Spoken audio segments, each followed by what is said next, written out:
Microsoft எக்ஸலில் எப்படி வந்து நம்ம ஒரு ஓனாக வந்து ஒரு டேட்டா என்ட்ரி ஃபார்ம் வந்து எப்படி க்ரியேட் பண்ணுறது. இப்போ எக்ஸாம்பிளுக்கு இந்த மாதிரி ஒரு டேட்டா என்ட்ரி ஃபார்ம் இருக்குது. இந்த டேட்டா என்ட்ரி ஃபார்மில் நம்ம இங்கே டேட்டாஸ் என்ட்ரி பண்ணுறோம்.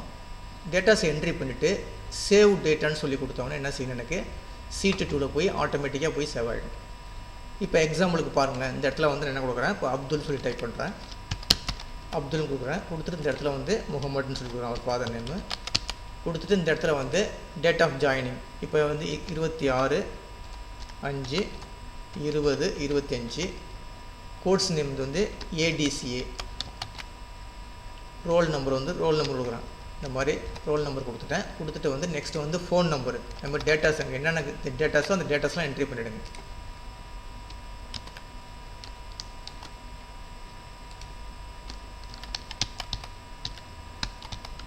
இந்த மாதிரி கொடுத்துட்டேன்.